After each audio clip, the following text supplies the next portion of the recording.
Comme de début, bonjour et bienvenue dans cette vidéo Un jour un truc. Nous débutons une nouvelle série Un jour un truc où nous allons parler de jeux vidéo et de Assassin's Creed Viking.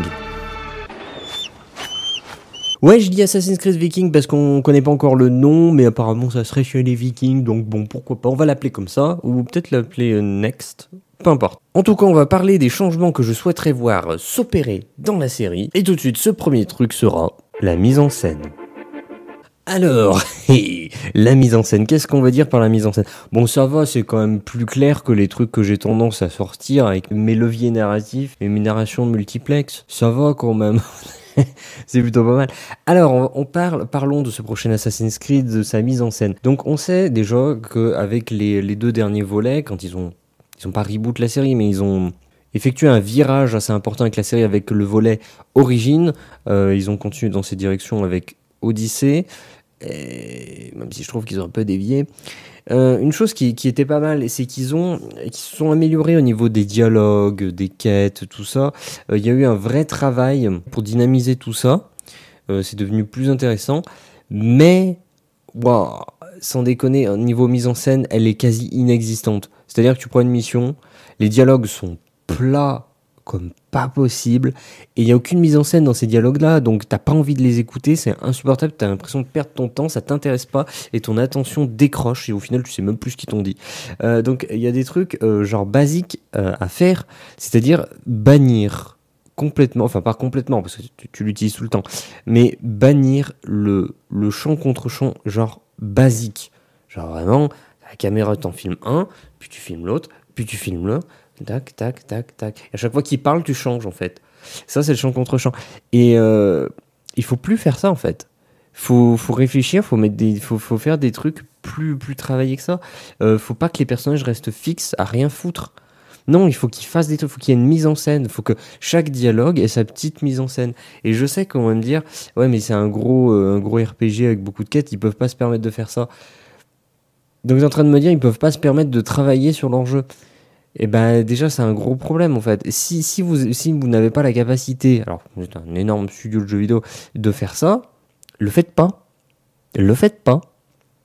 Faites moins de quêtes, faites moins de dialogues, mais travaillez-les pour qu'ils soient marquants. Voilà. Donc ça c'est un truc que je souhaitais mettre en avant, c'est qu'il y ait un vrai travail sur la mise en scène. J'avais noté un truc. Un jeu de ce calibre, l'expérience solo principale de Ubisoft, ne l'oublions pas, se doit de proposer une mise en scène solide. Et oui, effectivement, encore tu prendrais les Rainbow Six Siege, c'est plus un jeu multi, les For Honor, c'est plus un jeu mort. Je suis méchant, hein.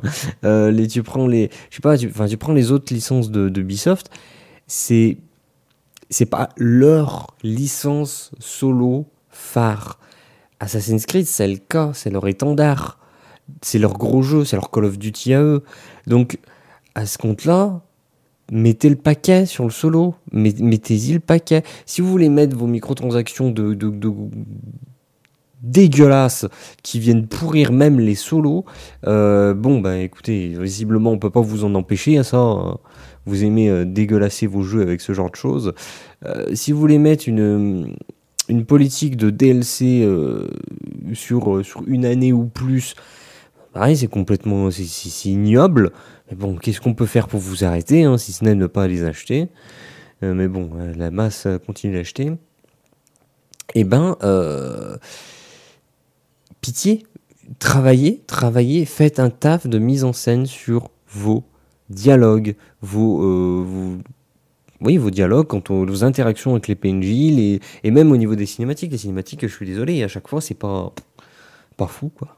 Quand tu sais qu'à côté, le dialogue, il n'y a rien, c'est des dialogues, mais platoniques, ma gueule, à ce compte-là, on devrait avoir des cinématiques en CGI de fou furieux, dignes de films d'animation, mais c'est pas le cas du tout, hein. Non, on a même en cinématique, c'est de la merde. Voilà, donc il faut faire un gros taf là-dessus. Moi, j'attends vraiment un très gros travail là-dessus. Je croise les doigts pour voir ça dans le prochain Assassin's Creed. Fin de truc. Et voilà, c'était tout pour ce premier truc, et j'attends pas plus pour vous faire un clap de fin parce que la vidéo a été longue. Clap de fin. Pour information, j'écris un roman de type fantasy accessible gratuitement. Je vous ai mis un lien dans la description pour y accéder.